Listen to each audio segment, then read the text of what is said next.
Mesdames, Messieurs, bonjour et merci de votre fidélité. C'était les titres de ces 13h. Retenez d'abord que les négociations entre l'État et le MFDC pour la libération des 9 otages des mineurs se sont soldées par un échec hier. Les deux parties se sont à nouveau donné rendez-vous ce vendredi. Rappelez également que ces négociations se déroulent en Guinée-Bissau. Les parents d'élèves du lycée de Diouroup dans la rue, ils s'insurgent contre la gestion du proviseur qu'ils jugent nébuleuse. Le proviseur, de son côté, pense que l'attitude des parents qui ont sorti les élèves en pleine composition est irresponsable. Mamadou Matar Sarr. Parents ak élèves yi nekkee ci lycée bu Diouroup dañoo wàcc ci mbedd mi barré route nationale bi toll ci. Toutes nos excuses, Mamadou Matar Sarr, son Wolof donc qui s'invite dans le journal en français. Matar Sarr qui doit nous parler de cette marche des parents d'élèves du lycée de Diouroup qui dénonce la gestion du proviseur. L'accusé qui répond justement et dénonce l'attitude des parents qui ont sorti les élèves en pleine composition. C'est un acte irresponsable, dit le proviseur dans la correspondance de Mamadou Matar Sarr. Parents ak élèves yi nekkee ci lycée bu Diouroup dañoo wàcc ci mbedd mi barré route nationale. Parents et élèves du lycée de Diouroup dans la région de Fatick sont sortis dans la rue et barré la nationale pendant des heures. Ils dénoncent le comportement du proviseur qu'ils accusent de gestion nébuleuse des fonds de l'établissement. Le groupe s'est réuni aujourd'hui pour manifester leur indignation par rapport à la gestion de son lycée. Le lycée de Diouroup compte aujourd'hui 1620 élèves. Chaque élève a déboursé 8 000 francs pour des frais d'inscription, ce qui a fait un budget total de 12 960 000 francs. Du 11 octobre au 27 février, l'intendant et le proviseur ont dépensé 9 854 325 francs. Ce que nous jugeons anormal. Pourquoi? Parce que les textes sont clairs. Ils disent que quelles que soient les urgences de l'établissement, l'administration n'a pas le droit de dépenser plus d'1 million avant la tenue du premier conseil de gestion. Eux, ils sont allés jusqu'à 9 millions. Et pour justifier ces dépenses, le proviseur est venu avec un premier bilan qu'on a rejeté. Il est reparti pour revenir encore avec un deuxième bilan, on l'a rejeté encore. Il est revenu encore avec un troisième bilan qu'on a rejeté. C'est par la suite que l'intendant est venu avec un quatrième bilan pour nous dire que c'est son bilan qui est fiable. Tous les autres bilans sont caducs. Interpellé sur la question, le proviseur dégage en touche et se désole de l'attitude des parents d'élèves qui ont délogé les potages au moment où ils faisaient leur composition de deuxième semestre. Simplement, c'est contraire à la vérité. Tout ce que nous avons effectué comme dépenses, justement, il y a des pièces justificatives. Depuis que je suis là, j'entame ma 3e année donc comme proviseur de cet établissement-là. Les conseils de gestion se sont toujours tenus donc avec toutes les personnes concernées, toutes les personnes devant à ces conseils de gestion. Donc c'est tout simplement contraire à la vérité, c'est tout simplement mensonger. Des soi-disant parents d'élèves sont venus déloger les élèves alors que nos élèves de terminale étaient en composition. Ils devaient finir donc les évaluations du 2e semestre. Les personnes qui ont commis ces actes-là ont été identifiés. Donc, on saisira la justice. Malgré ces déclarations, les parents d'élèves demandent un audit du lycée.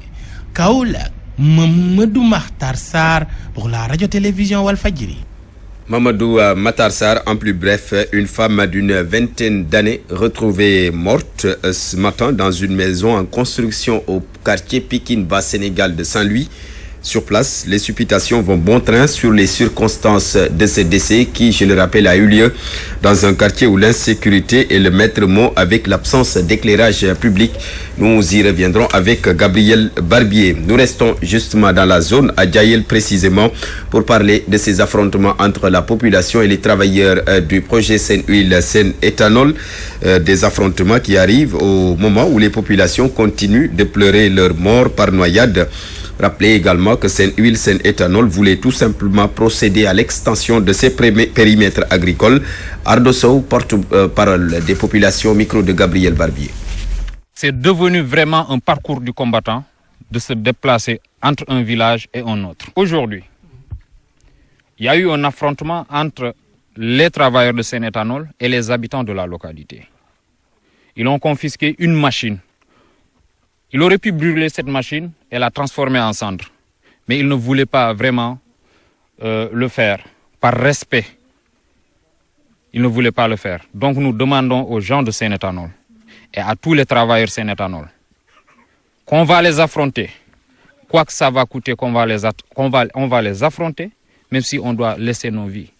Et comme vous le constatez aujourd'hui, le pire a été évité ici dans le village de Ndilim. Pourquoi? Parce que Sénétanol a voulu forcer le passage, passer sur des maisons, raser des maisons. Et cette même population est aujourd'hui endeuillée par la mort de 3 enfants. Et cette mort est causée par Sénétanol, parce qu'ils ont barré la route à ces petits éleveurs qui n'ont plus la possibilité de passer et aller trouver du pâturage. Ils se sont jetés dans le canal et se sont noyés. Et vraiment, c'est dommage que nos autorités ferment les yeux sur ce qui se passe aujourd'hui dans cette localité. Et comme je l'ai dit tout à l'heure, le pire a été évité entre les habitants de cette localité et les travailleurs de Sénétanol. Ça n'aurait pas été le professionnalisme de nos gendarmes, je pense qu'il y aurait mort d'homme. Et si on n'arrête pas les travaux et qu'on appelle les gens à une négociation, mais une négociation où on respecte les avis et le vœu des populations, il y aura mort d'homme certainement, parce qu'on ne va pas reculer. Il n'est plus question de céder nos terres, là où nous habitons depuis des centaines d'années, là où nous avons le droit d'usage. Et du jour au lendemain, on attribue 20 000 hectares, je dis bien 20 000 hectares, 200 km², la presque moitié du département de Dakar. On attribue ça à une seule société étrangère, alors que les éleveurs sont là, ils n'ont pas de terre. Nous trouvons ça vraiment déplorable. Et nous reparlons de la sortie de l'ancien ministre de la Justice, Cheikh Tidiane Sy, sur l'affaire de son fils Thierno Ousmane Sy, une sortie donc qui globalement a été approuvée positivement par la plupart des Sénégalais interrogés par Fatou Dioufay. Il pense donc qu'il y a un acharnement politique derrière cette affaire. Suivons son reportage. La sortie de l'ancien ministre de la Justice, Cheikh Tidiane Sy, sur la détention de son fils, Thierno Ousmane Sy, arrêté depuis le 27 février, suscite des réactions. Certains Sénégalais pensent qu'il est dans son droit. Moi, je crois que c'est normal. Je crois que c'est normal parce que un père a le droit de s'inquiéter sur son fils. Depuis lors, on n'a rien vu. On n'a rien vu. Ils sont en train de manœuvrer des choses qu'on ne voit pas encore. Parce que vous voyez que depuis l'arrêt de son fils, on dirait même que les dossiers sont classés. Parce qu'on n'entend plus. Il n'y a plus rien, on n'a rien dit sur son dossier. Donc je préfère que sur ces genres de dossiers qu'on clarifie pour que ce soit clair. À travers ses propos, Cheikh Tidiane Sy a affirmé que son fils impliqué dans l'affaire des commissions de Sudatel est un détenu politique. Une thèse partagée par des citoyens qui parlent même d'acharnement. Je sens un acharnement du côté de la famille de Cheikh Tidiane Sy, parce que depuis fort longtemps, on sent une certaine vengeance envers les anciens du PDS. Il y a beaucoup de choses qui se passent actuellement. C'est de l'acharnement. Moi, je ne peux pas juger autrement que de l'acharnement.